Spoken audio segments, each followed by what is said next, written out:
सबा, मेरा पर्स से चाबी दो।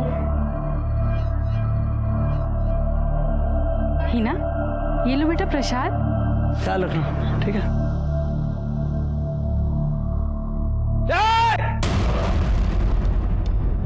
अपना ढोंग ना अपने पास रख। फेंक इसको, फेंक। आज के बाद ना मेरी बच्ची को आग उठा के भी देखा है। कैसे बात करते हुए? तमीज तुम्हारी बीवी को नहीं है। पहले तो तुझे काफिर बना दिया, अब मेरी बच्ची की पीछे पड़ी है। जबान संभाल के बात करो, वरना क्या? असलम, तमीज से। भाई है वो तुम्हारा। वाह, अरे ये तो चचेरे भाई है, आप तो मेरे सगे भाई है। आप कुछ क्यों नहीं कहते? कहने लायक छोड़ा है तुमने। छोड़ा है कहने लायक।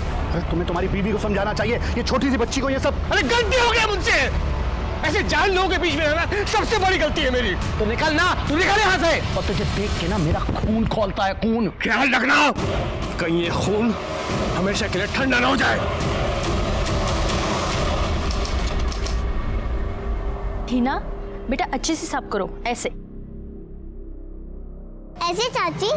हाँ मेरा बच्चा। सलाम चाचू। हिना, तुम अपना काम करो बेटा।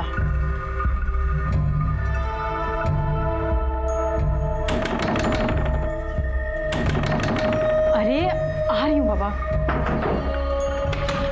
कितना टाइम लगाती हो तुम? किचन में थी ना। क्या कुछ भूले क्या? अरे मेरा बटुआ कहीं मिल नहीं रहा है, आधे रास्ते से आना पड़ा मुझे। तो यही कहीं होगा ना।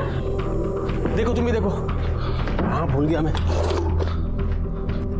अरे कहाँ रख दिया मैंने? सुनो मैं कमरे में देखता हूँ, ठीक है? हाँ। तुम यहाँ ढूंढो। पोस्टमैन।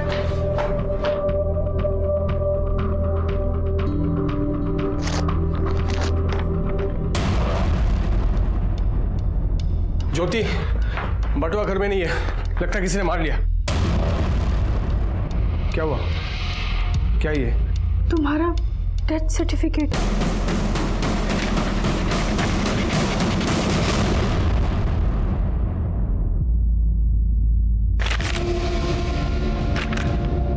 क्या है ये सब? हाँ? किसने किया ये सब? मुझे डेथ सर्टिफिकेट भेज दो, मुझे। अल्लाह करे तुम सबको दोज़ख नसीब हो। छोड़ूंगा नहीं किसी को मैं, एक एक को देख लूंगा, छोड़ूंगा नहीं। लेकिन तुम अपने मायके से वापस कब आ रही हो? मैं अपना ख्याल रख ही रहा हूँ। हाँ, लेकिन घर पे कोई होना चाहिए ना कट कट करने के लिए। आ जाओ अब जल्दी। चलो चलो, रखो phone. Bye bye bye bye. Sir, एक आदमी आया है अपना ही डेथ सर्टिफिकेट लेके। क्या साहब? देखिए साहब, किसी ने मेरे नाम का डेथ सर्टिफिकेट भेजा है साहब। ये तो नकली है। इस पे यहाँ पे एक स्टैंप होना चाहिए, वो स्टैंप नहीं है। और डेट देखो, 1 महीने बाद की डेट डाली है। साहब मैं जानता हूँ किसने किया साहब, ये ना उस मुजाहिद का काम है साहब। उसे कसम खाई हुई है साहब, मुझे चैन से जीने नहीं देगा। क्यों? ऐसी क्या दुश्मनी है उसकी तुम्हारे साथ? असलम भाई, हाँ? आप अंदर नहीं जा सकते हैं। अंदर नहीं जा सकता मतलब? मुजाहिर भाई ने मना किया है। क्या? आपको अंदर ना आने दो। छोड़। अरे समझा करिए। तू मुझे रोकेगा? अरे मना किया। ये क्या मजाक हो रहा है भाई? मुजाहिद भाई, क्या मजाक है ये? मजाक नहीं, सच है। अब तू यहाँ काम नहीं कर सकता। मैंने मना किया था ना उस औरत से निकाह करने के लिए। अब तेरा मेरा कोई वास्ता नहीं, समझ में आया तेरे? चल निकल। ऐसे कैसे आप मुझे यहाँ आने से रोक सकते हैं? ये सब कुछ मैंने बनाया, मैंने। और इसमें पैसे मैंने लगाए हैं। जो तू काम करता था उसका मेहनताना मैंने तुझे दिया है, समझ में आया तेरे? चल चल निकल। मैं आपका नौकर नहीं हूँ, जितनी दुकान आपकी है ना उतनी ही मेरी है। बराबरी की बात करता है। चल चल कर बाहर निकाल सब। चल। ये अच्छा नहीं कर रहा हूँ। अरे भाई साहब हो रहा है। चल चल बाहर। सब जब से मैंने ज्योति से निकाह किया, जबरदस्ती का पकड़ ले रहा मुझसे, और तो मेरा किसी बटुआ मार लिया साहब। तो उसकी कंप्लेंट लिखवाई है? नहीं सर, देखिए साहब, पहले बटुआ फिर ये डेथ सर्टिफिकेट, ये हो क्या रहा साहब? सर, ये माटुंगा पोस्ट ऑफिस से पोस्ट किया गया। साहब मैं कह रहा हूँ साहब, ये उस मुजाहिद का काम है साहब, ये उसका धमकी देने का तरीका है साहब, मैं बोल रहा हूँ। आपको लगता है आपकी जान को खतरा है? तो और क्या साहब?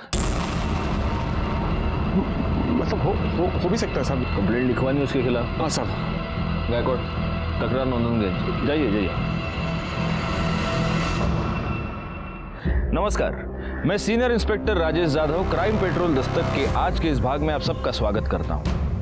मेरे पुलिस करियर में मैंने कई तरह के केसेस सॉल्व किए हैं, लेकिन ऐसा पहली बार हुआ था कि एक इंसान अपना ही डेथ सर्टिफिकेट लेके मेरे पास आया था। असलम बहुत ही परेशान था और परेशान होने की सारी वजहें उसके पास थी। क्या ये एक मजाक था या फिर एक धमकी या होने वाले अपराध की दस्तक? जब ये केस मेरे पास आया तब मैं नायगांव पुलिस स्टेशन में पोस्टेड था और इस केस को सुलझाने की जितनी कोशिश हम कर रहे थे ये केस उतना ही उलझता चला जा रहा था। सर माटुंगा पोस्ट ऑफिस से कोई इन्फॉर्मेशन नहीं मिल पाई। बाहर जहाँ पोस्ट बॉक्स है वहाँ पे कोई सीसीटीवी कैमरा है नहीं और वहाँ काफ़ी लोग आते जाते हैं, तो किसी ने ध्यान नहीं दिया। उस मुजाहिर के बारे में कुछ पता चला? सर उसके घर गए थे, उसकी बीवी ने कहा कि वो वडोदरा गया हुआ है। वडोदरा?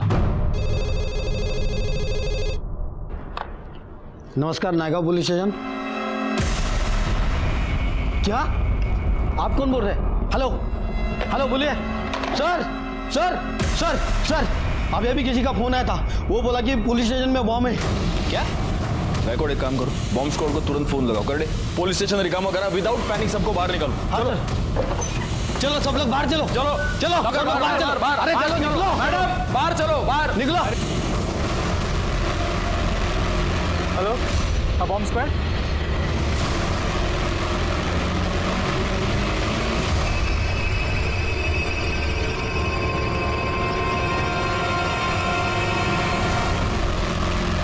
सर अंदर कोई बम नहीं है। Thank you. बैकवर्ड पता करो ये फोन किस नंबर से आया था।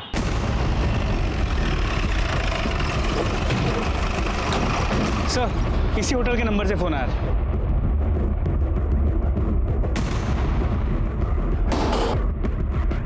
या काउंटर पे तुम बैठे हो? जी कहिए। यहाँ से पुलिस स्टेशन पे कॉल तूने किया था? नहीं साहब, ये रेस्टोरेंट तो मेरे भाईजान का है, गले पर वही बैठते हैं, मैं तो बस आता जाता रहता हूँ। कौन है भाईजान? बुलाओ। कौन है सजाद? हाँ अरे सर आप लोग यहाँ पर? ये रेस्टोरेंट तुम्हारा है? जी सर। तो हमारे पुलिस स्टेशन पे बॉम्ब का झूठा कॉल तुमने किया था? नहीं सर, हाँ नहीं सर, बिल्कुल नहीं। या काउंटर पे तुम नहीं बैठे थे? हम मैं ही था काउंटर में, लेकिन मतलब मैं रहता हूँ काउंटर में, लेकिन आता जाता रहता हूँ सर, अंदर काम रहता है कभी कभी।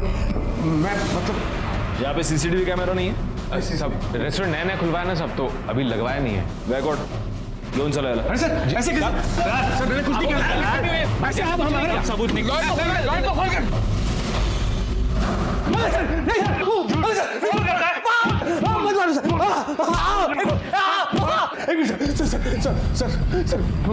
मैंने कुछ नहीं किया सर, अब मेरी बात का यकीन कीजिए। मैं रेस्टोरेंट में था जरूर, लेकिन मैं किचन के अंदर था सब, तो उसी बीच में कोई और आके किया होगा। सब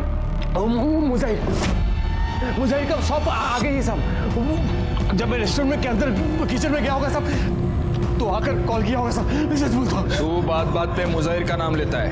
हाँ, सबसे पहले तो अपना एक झूठा डेथ सर्टिफिकेट लेके हमारे पास आया, उसके बाद पुलिस स्टेशन में झूठा कॉल करता है कि इधर बॉम्ब है। हाँ, तेरे क्या हम क्या उल्लू लगते हैं क्या?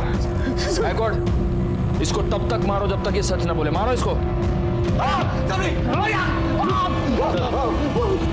इसका छोटा भाई जमानत करवाने आया।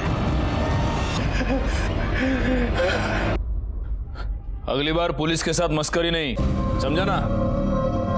चलो निकलो।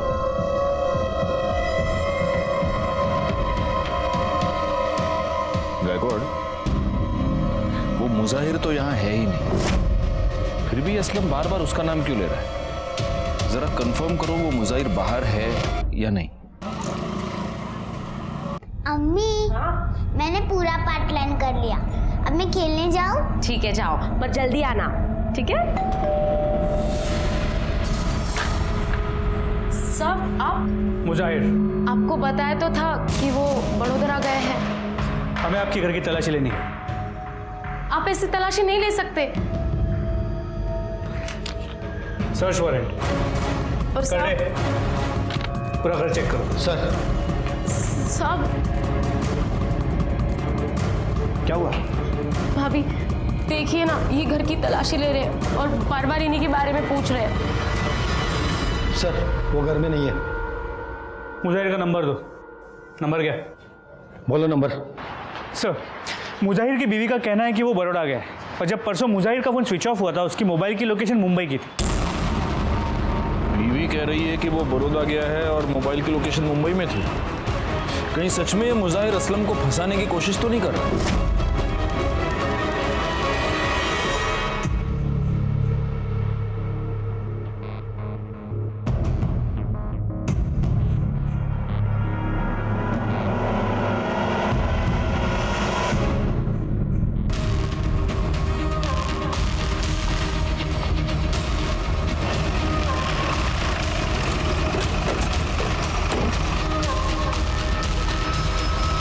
लाश मुजाहिर की है, जिसके बारे में असलम ने बताया था। क्या? जी सर, इसके पॉकेट से इसका ये फ़ोन भी मिला है।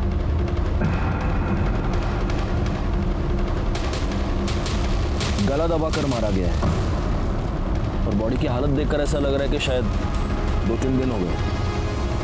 आसपास कुछ मिला? करने सर वहाँ ये पर्स मिला है। देखो गायकवाड़, हो सकता है कि कातिल का हो। सर ये तो असलम का पर्स है।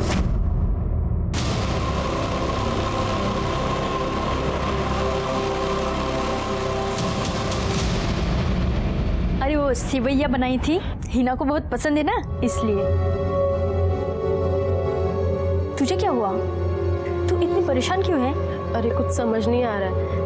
एक तो इनका फोन नहीं लग रहा है और बार बार पुलिस भी चक्कर लगा रही है। तू परेशान मत हो, कर देंगे वो फोन।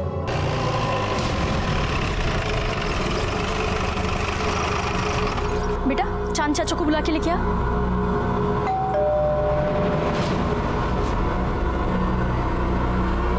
क्या बात है सर?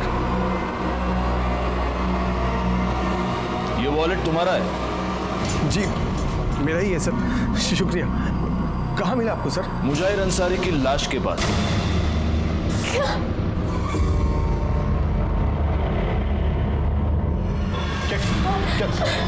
क्या मतलब इंस्पेक्टर साहब? मतलब ये है कि मुजाहिर अंसारी का मर्डर हो चुका है और इसका वॉलेट उसकी लाश के पास मिला। कौन चलाएगा? सर मैंने कुछ नहीं किया सर। इन्होंने कुछ नहीं किया। भाईजान कुछ सच बोल रहा हूं सर, मैं कुछ नहीं किया। चलो चलो चलो।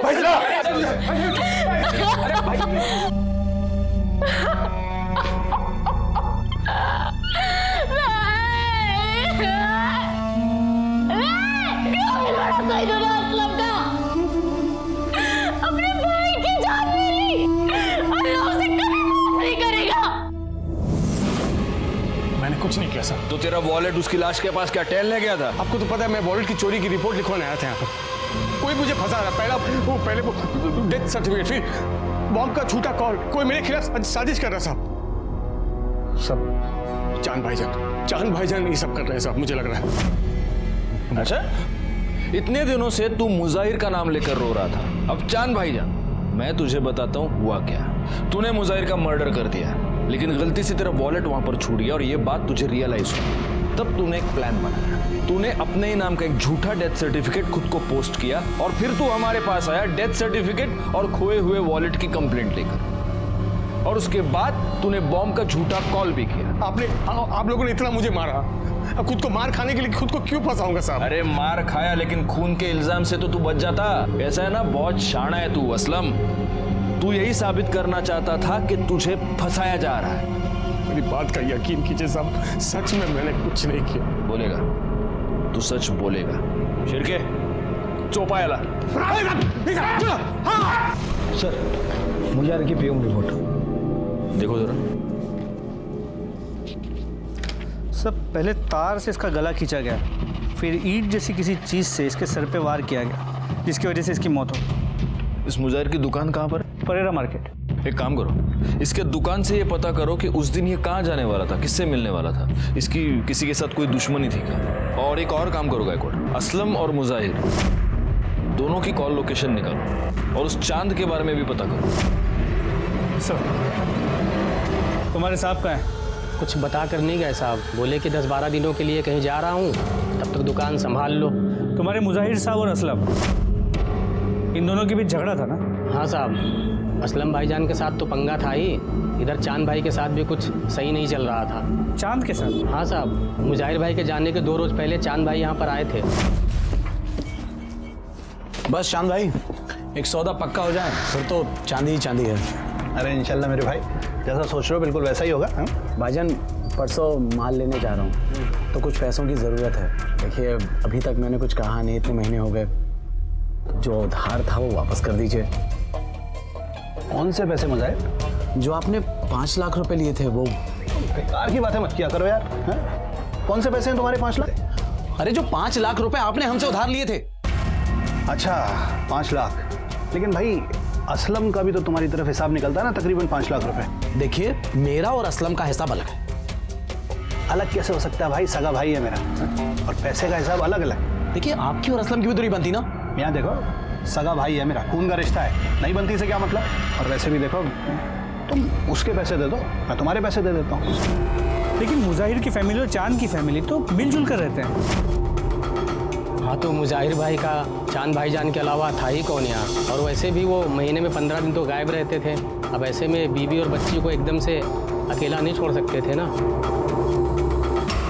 सर मुजाहिर और असलम के कॉल रिकॉर्ड्स। सर मुजाहिर के नंबर पे पिछले कुछ दिनों से इस नंबर से रेगुलरली कॉल्स आ रहे हैं, और ये नंबर भी असलम के नाम पे ही रजिस्टर है, जो उसने कुछ ही दिनों पहले खरीदा, और फिलहाल ये नंबर स्विच्ड ऑफ। सर इसके अलावा असलम का ये जो पुराना नंबर है, असलम ने 1 महीने पहले इसकी एक डुप्लीकेट सिम बनवाई, और सर इन दोनों मोबाइल की लोकेशन उसी एरिया की थी जहाँ से अभी मुजाहिर की लाश मिली। इसका मतलब ये पूरा कांड इस असलम ने किया है? सर पॉसिबिलिटी तो है। सर इसके अलावा जब हम मुजाहिर के शॉप में गए थे तो उसके स्टाफ ने बताया कि चांद ने मुजाहिर से कुछ पैसे लिए थे, जो वो देने से इनकार कर रहा है। कौन से पैसे मुजाहिर? एक काम करो, इस चांद को बुलाओ, तब तक मैं असलम की खबर लेता हूँ। भाभी जान बस चुप हो जाइए। शहजाद, तुम तो जानते हो ना कि हमारे पति ऐसा कुछ नहीं कर सकते। उन्हें बचा लो शहजाद। भाभी जान सब ठीक हो जाए। शहजाद, ए शहजाद, वहां क्या घुसा हुआ है? बाहर निकल। क्या भाई? कितनी बार समझाया है तुझे कि दूर रहे उससे? इस औरत का साया भी पड़ेगा ना हम पर तो पूरा का पूरा खानदान खत्म हो जाएगा हमारा। भाईजान बस भी कीजिए, इस वक्त तो आपको उनकी मदद करनी चाहिए। मुझे ज्यादा ज्ञान मत दे, मैं किसी कातिल की मदद नहीं कर सकता, चाहे वो मेरा भाई क्यों ना हो। असलम मेरा भी भाई है, आप उसकी मदद करें या ना करें, मैं जरूर करूंगा। दिमाग खराब मत कर मेरा। हेलो,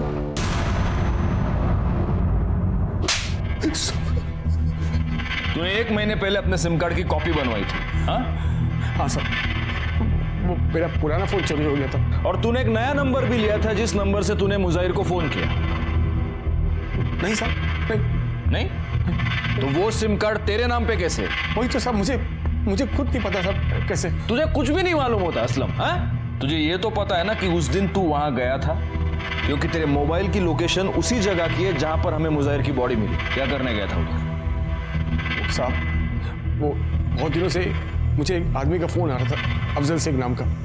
वो मेरे साथ मिलकर रेस्टोरेंट खोलना चाहता था, तो उसने मुझे वहां बुलाया था सर। तो वो तेरा अफजल शेख मिला तेरे को? नहीं साहब, मैं बहुत देर तक उसका इंतजार किया, लेकिन वो वहां पर आया नहीं सर। कौन से नंबर से आया था फोन?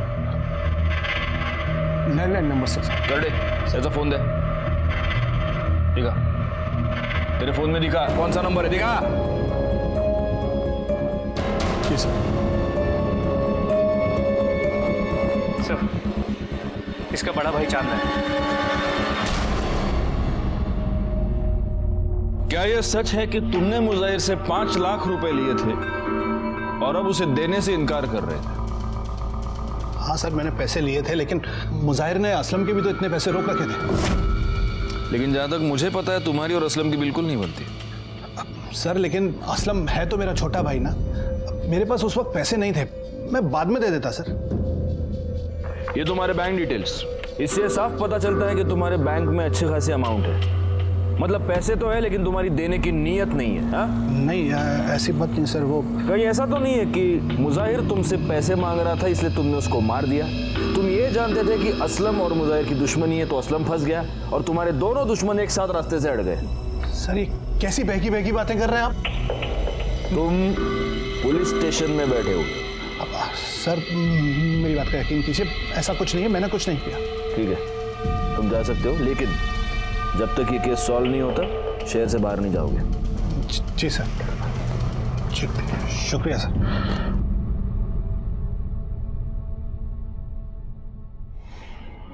सर असलम था छोटा बवाल है, उसकी जमानत करवाने। सब ठीक हो जाएगा, आप ज्यादा सोचिए मत।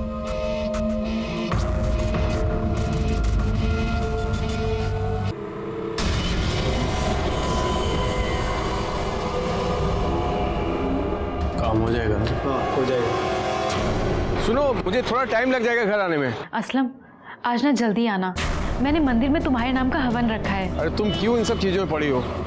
तुम देखो मेरी बात सुनो। अरे ऐसा कुछ नहीं है। मैंने कहा था ना किसी की बुरी नजर है तुम्हारे ऊपर।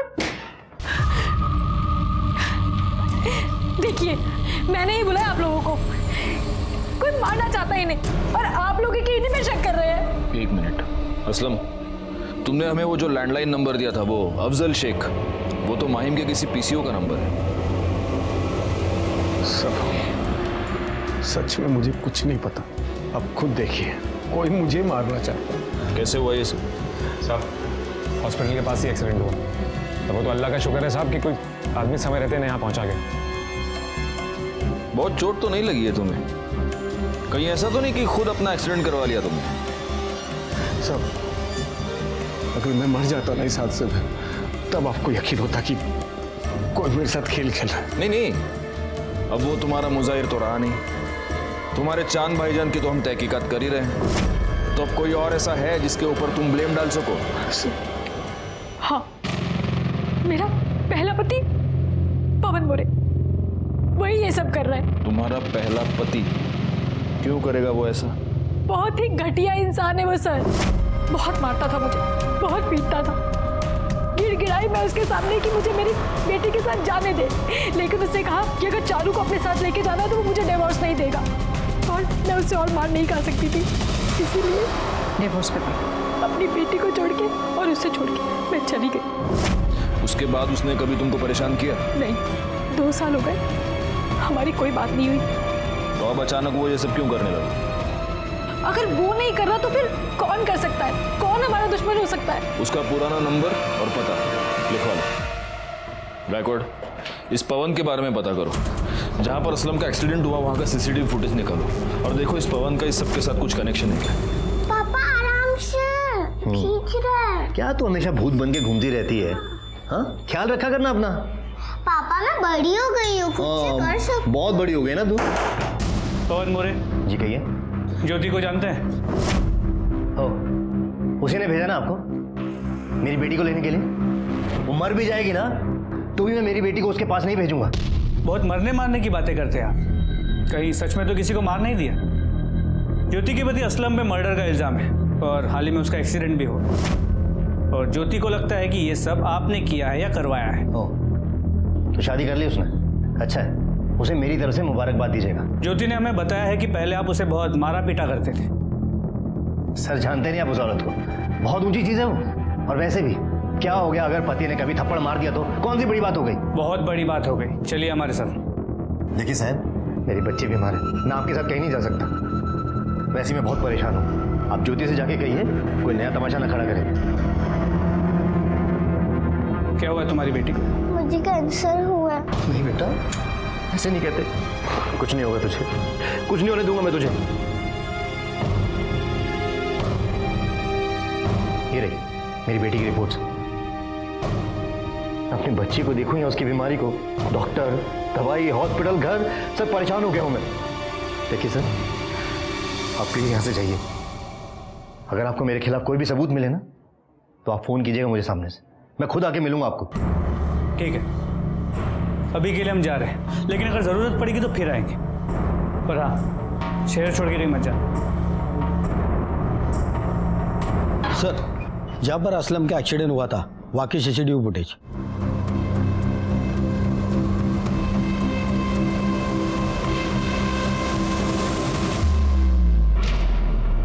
इसका मतलब इस गाड़ी वाले ने असलम को जानबूझकर ठोका है। करड़े, ये गाड़ी का नंबर ले लो और आरटीओ से पता करो ये गाड़ी है किसकी। सर मैं पवन से मिलकर आया और उसके बारे में उसके एरिया में पूछताछ भी की। ये पवन मोरे आदमी कैसा है? खूब किरकिर करतो साहब, तो छोटी छोटी बातों में पंगा लेता रहता है। उसका अपनी बेटी के साथ रिश्ता कैसा है? बेटी तो जान है उसकी। उसी बेटी के लिए यहाँ के बच्चों के साथ हमेशा लड़ता रहता है। वैसे वो काम क्या करता है? सर वो सॉफ्टवेयर इंजीनियर है और अंधेरी में उसका ऑफिस है। सर उसकी बेटी को कैंसर है, मैंने इस बात को डॉक्टर से क्रॉस चेक भी किया। हाँ, उसकी बेटी चारू को कैंसर है। उसका ट्रीटमेंट पिछले 1 महीने से मेरे पास ही चल रहा है। तो उसने कहा है कि अगर उसके खिलाफ कोई भी सबूत मिलता है वो खुद पुलिस स्टेशन आ जाए। अगर इस सब में उसकी इन्वॉल्वमेंट है तो सबूत तो जरूर मिलेगा, नजर रखना उस पर। सर मैंने गाड़ी के बारे में आरटीओ से पता किया, वो गाड़ी किसी अमित की है। उसके घर जाके देखा तो वो घर में नहीं था और उसका फोन भी बंद आ रहा है। बैकवर्ड, इसका नंबर सर्विलेंस पे डाल दो और जैसे ही ऑन हो उठा लो उसको।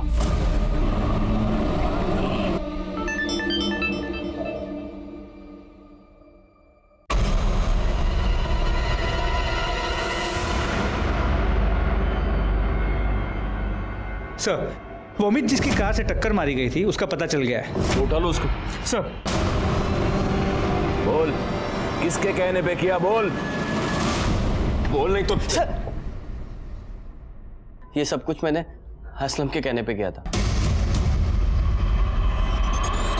तूने कहा था ना अमित को तुझे टक्कर मारने के लिए? नहीं सर, झूठ बोल रहा है, फंसा रहा है मुझे। तू इस अमित को जानता है? बिल्कुल नहीं जानता सब। तो वो तुझे क्यों फंसाएगा? वही तो मैं बोल रहा हूँ साहब, कोई क्यों फंसा रहा है मुझे साहब? कब से वही तो बोल रहा हूँ आपको, कोई फंसा रहा है मुझे।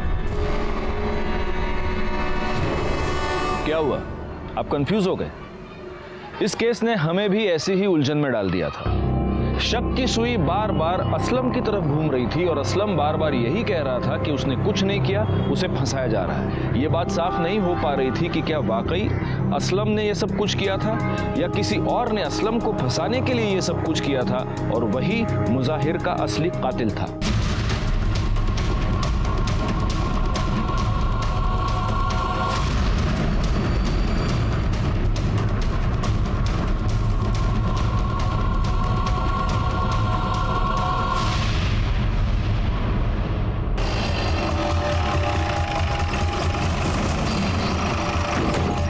तुमने किया था? जी सर। कहाँ है लाश?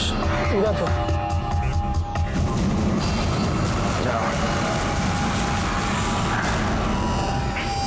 निकालो बाहर। सबसे पहले तुमने देखा था बॉडी? जी सर, मैं यहाँ से निकल रहा था तो बदबू बहुत आ रही थी तो मैंने देखा तो यहाँ लाश था। लगता है किसी जानवर ने इस बॉडी को खोद के निकाला है। जरा आसपास भी देखो, कुछ मिलता है क्या?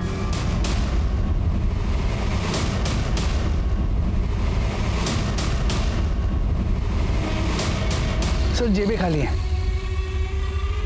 बॉडी बहुत बुरी तरह से डिकम्पोज हो चुकी है। लगता है 20-25 दिन हो गए। सर, ये मोबाइल मिला। लगता है ये फोन इसी का है। शायद इससे पता चल जाएगा कि ये है कौन।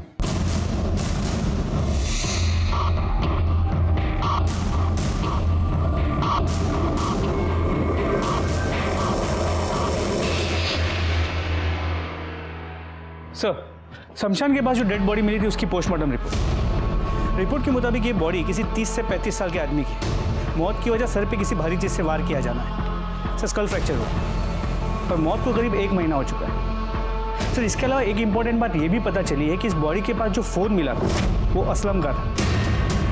सर, ये वही फ़ोन है जो उसने कहा था कि चोरी हो गया और जिसके लिए उसने डुप्लीकेट सिम बनवाई थी। असलम का फ़ोन? जी सर। इससे तो अब ये क्लियर हो जाता है कि ये दोनों मर्डर असलम ने किए। गायकवाड़, जरा सोचने वाली बात है।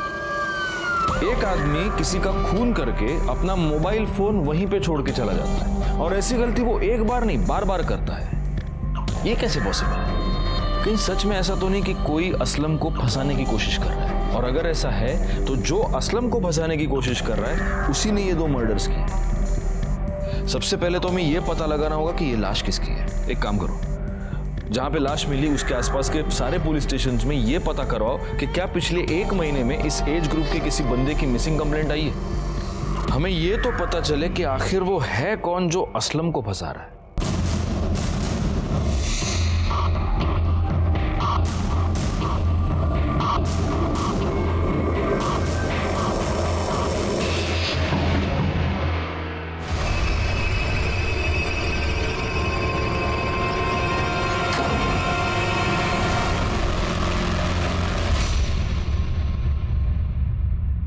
तुम्हें पुलिस ने छोड़ दिया? और क्या, आखिर पुलिस को भी मानना पड़ा कि मैंने कुछ नहीं किया है। हाँ, मैं तो जानती ही थी कि तुम बेकसूर हो।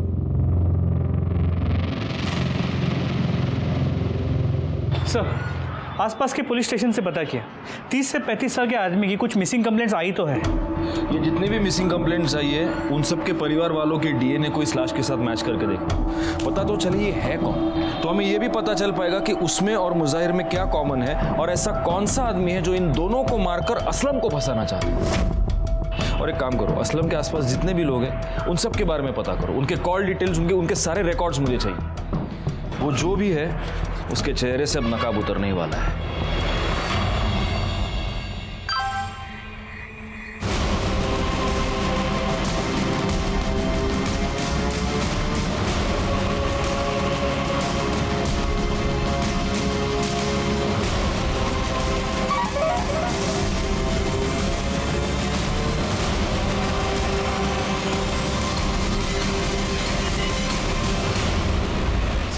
सर असलम के आसपास जितने भी लोग रहते हैं सबकी मोबाइल लोकेशन रिकॉर्ड चेक किए। सर जिस दिन हमें लाश मिली थी उसकी एक दिन पहले ज्योति की मोबाइल की लोकेशन उसी एरिया की। ज्योति वो वहां क्या करने गई थी? इस पूरे केस में हमारा ज्योति पर कभी ध्यान गए नहीं गए को? सर वो असलम के लिए इतनी परेशान रहती थी कि कभी ऐसे लगा ही नहीं। और सर समझ में ये नहीं आ रहा है कि वो ऐसा करेगी क्यों। ये तो अब हमें वही बताएगी। चलो सर, ज्योति के न्यूड फोटो सर्कुलेट हो रही है, ये देखो। क्या?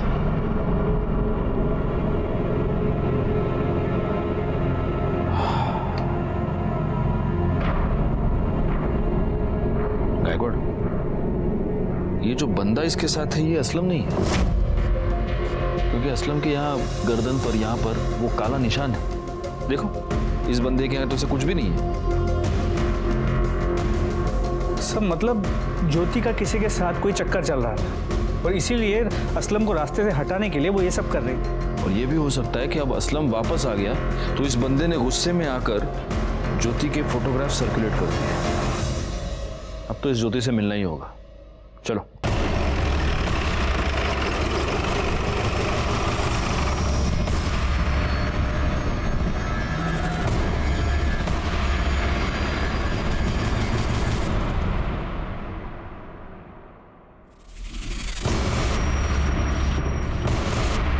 ये आत्महत्या नहीं है, ये मर्डर है। इस छोटे से टेबल पे खड़े होकर ज्योति पंखे से नहीं लटक सकती। इसे किसी ने पहले मारा है और फिर लटका दिया है।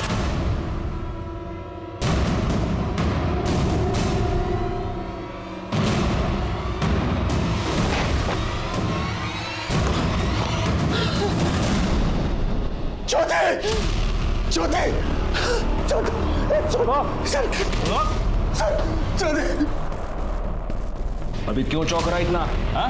तू नहीं मारा ना उसको? मैं क्यों भला मारूंगा मेरी बीवी को? मैं तो अभी आया सर। कैसे हो गया सर? तेरा मोबाइल दे, मोबाइल दे।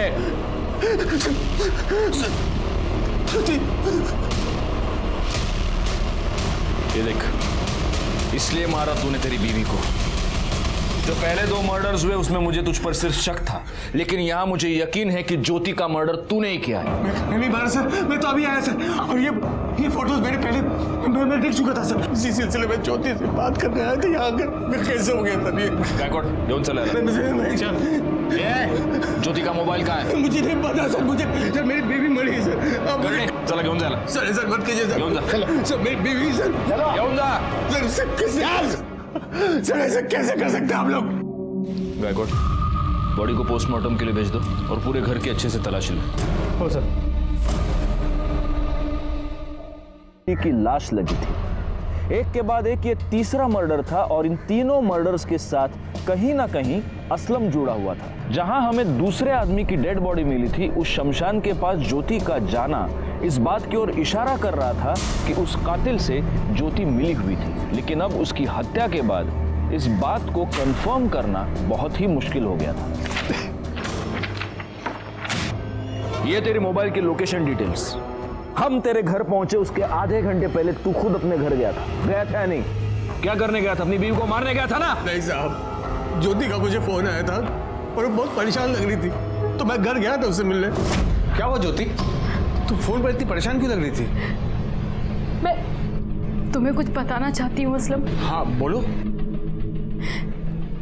मुझसे कुछ बहुत बड़ी गलती हो गई है, पता नहीं कैसे, इसलिए मैं तुम्हें बात बताना चाहती हूँ। हाँ बोलो ना ज्योति, क्या हुआ क्या है? हाँ 1 मिनट। हाँ बोलो। क्या? एक काम करो, तुम उसको रोको, मैं अभी आता हूँ। अभी आता हूँ मैं, ठीक है?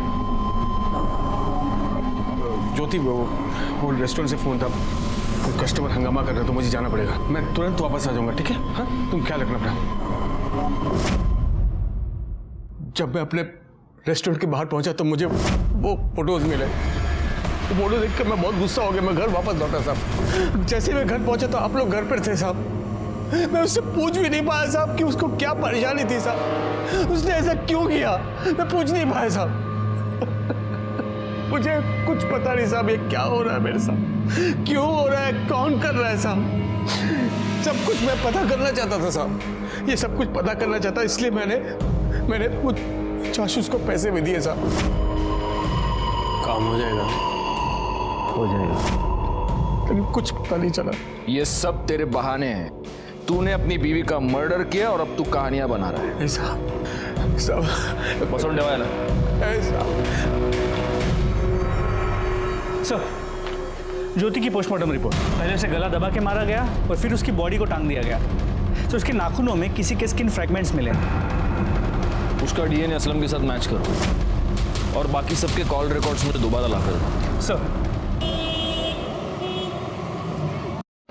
सर ज्योति के नाखूनों में जो स्किन के फ्रैगमेंट्स मिले थे उसके डीएनए रिपोर्ट। सर रिपोर्ट के मुताबिक उसका डीएनए असलम के डीएनए के साथ करीब 50% मैच होता।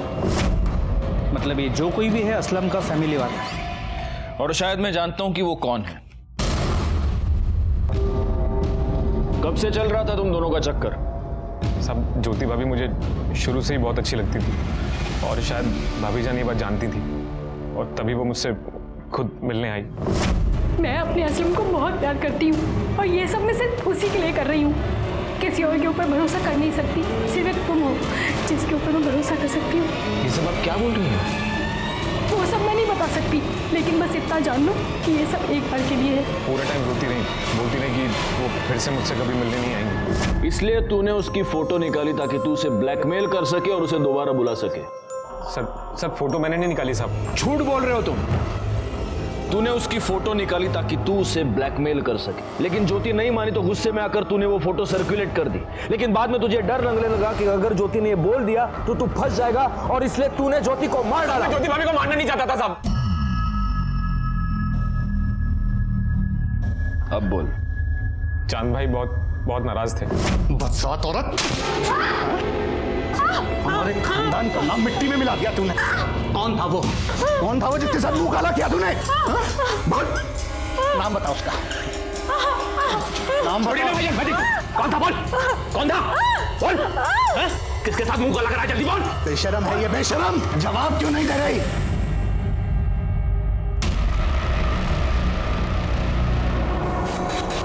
क्या हो गया भाईजान?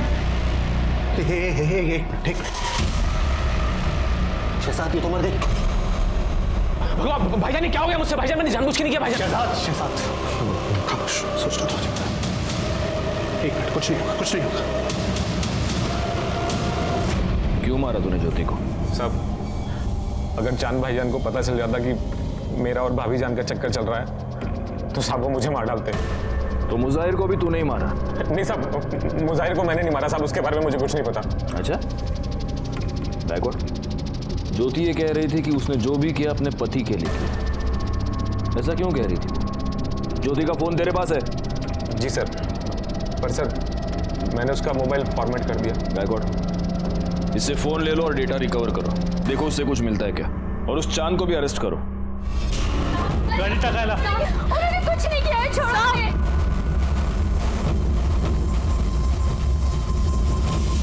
सर, ज्योति के फोन का डेटा रिकवर हो गया। उसके फोन में किसी बाबा के मेल्स मिले। इस बाबा ने अपने एक मेल में ज्योति को कहा था कि वहां जाके कलश गाड़े जहां से हमें वो बॉडी मिली थी। अच्छा, इसीलिए ज्योति की मोबाइल लोकेशन हमें उस एरिया की।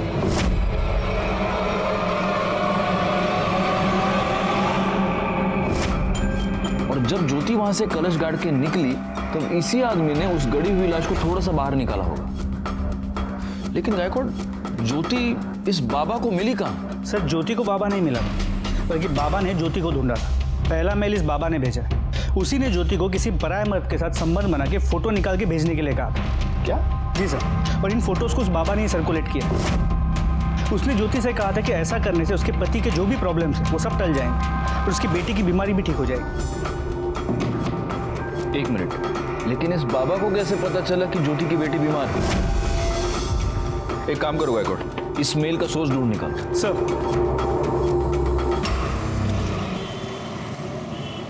सर, ज्योति को जो मेल्स आए थे काफी डाइवर्ट होकर आए थे, इसलिए ओरिजिनल सोर्स का पता नहीं लग पा रहा। देखो, असलम तो ये कर नहीं सकता क्योंकि असलम हमारी कस्टडी में था। ज्योति मर चुकी है और शहजाद और चांद का भी ये कहना है कि मुजाहिर की मौत के साथ उनका कोई लेना देना नहीं। इसका मतलब गायकवाड़, अब एक ही आदमी बचता है।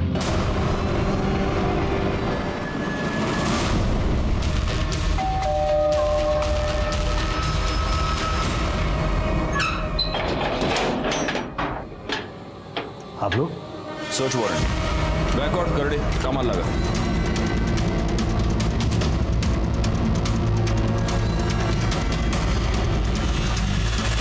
सर, बच्ची की मेडिकल रिपोर्ट। सर बोला ना मेरे घर में आपको कुछ नहीं मिलेगा। सर, इसका लैपटॉप। चलो, ये है तेरे लैपटॉप का डेटा। तू सॉफ्टवेयर इंजीनियर है ना? ज्योति को वो सारे मेल्स तूने ही भेजे थे ना? हाँ सर, मैं मानता हूँ, मैंने ही ज्योति को बाबा बन के मेल्स किए थे। तेरी बेटी चारू, उसको कैंसर है ही नहीं। तूने हमसे भी झूठ बोला और डॉक्टर से भी, है ना? हमने लैब से पता कर लिया। हाँ सर, मानता हूँ। तो अब ये भी मान ले कि ये सारे खून भी तूने किए। खून? नहीं सर, मैंने किसी का कोई खून नहीं किया। अच्छा, कर दे, घेऊन या। बोल रहे, जानता है क्या इसको? हाँ सर, इसी आदमी ने मुझे पैसे दिए थे असलम को उड़ाने के लिए। नहीं सर, सच बता दो सर। हाँ सर, मैं मानता हूँ, मैंने ही असलम को फंसाने के लिए ये सब कुछ किया। सबसे पहले मैंने असलम का मोबाइल चोरी करवाया, फिर एक अनजान आदमी को मारकर गाड़ दिया और असलम का मोबाइल भी वहीं छोड़ दिया। उसकी लाश को मैंने ज़्यादा अंदर गाड़ा नहीं था, ऊपर ही रखा था ताकि लोगों की उस पर नज़र पड़ जाए और असलम फंस जाए। लेकिन उस लाश की तो किसी ने खबर भी नहीं ली। फिर मैंने मुजाहिर को अपना टारगेट बनाया, जिसका असलम से पहले से ही झगड़ा चल रहा था। फिर असलम का पर्स चोरी करवा कर उसकी ID कार्ड से एक नया नंबर लिया और मुजाहिर को कॉल करके कपड़ों के बिजनेस के सिलसिले में एक जगह पर बुलाया और कहा कि बिजनेस के सिलसिले में वडोदरा जाना, और वो मान भी गया। बड़ौदा के लिए ये कौन सी रोड है? क्या हुआ बहन भाई? गाड़ी पंचर हो गई। अच्छा, मैंने ही आप लोगों को असलम के रेस्टोरेंट से फोन करके बोला आपके पुलिस स्टेशन में बॉम्ब है। ये सब क्यों किया तूने? ज्योति के लिए। अब अकेले जिंदगी कट नहीं रही थी मुझसे। दूसरी शादी करने की कोशिश की लेकिन नहीं हुई। अकेला बाप कब तक एक बच्ची को संभालेगा? मैंने सोचा ज्योति को अगर गैर मर्द से रिलेशन बनाने को बोलूंगा तो थक हार के वो मेरे पास ही आ जाएगी। अब मेरे अलावा उसका था भी कौन जिससे वो ये गलत काम करती? लेकिन वो अपने देवर के पास चली गई, इसलिए मैंने गुस्से में उसकी फोटो सर्कुलेट कर दी। तेरे इस चक्कर में तूने अपनी बच्ची से उसकी माँ भी छीन ली और उसका बाप भी, और मुजाहिर की बेटी को भी यतीम कर दिया। इसके खिलाफ चार्जशीट फाइल करो। हमारी पूरी छानबीन के बाद हमें यह पता चला कि पवन ने पहले जिस आदमी का खून किया था उसका नाम था विनोद राणे। सबसे बड़ा सवाल यह है कि क्या किसी ने भी इन अपराधों की दस्तक को नहीं सुना?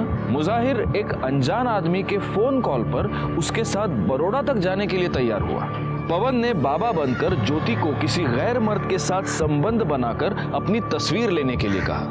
क्या ज्योति ये नहीं जानती थी कि ऐसा करके वो बहुत बड़ी मुसीबत में फंस जाएगी? अपराध हमेशा हमारी ओर दबे पांव आता है और इसीलिए जरूरी ये है कि हम उसकी दस्तक को सुने। जो ऐसा नहीं कर पाते वो फंस जाते हैं। मैं सीनियर इंस्पेक्टर राजेश जाधव आपसे विदा लेता हूं। दोबारा मिलूंगा, तब तक सतर्क रहिए और देखते रहिए क्राइम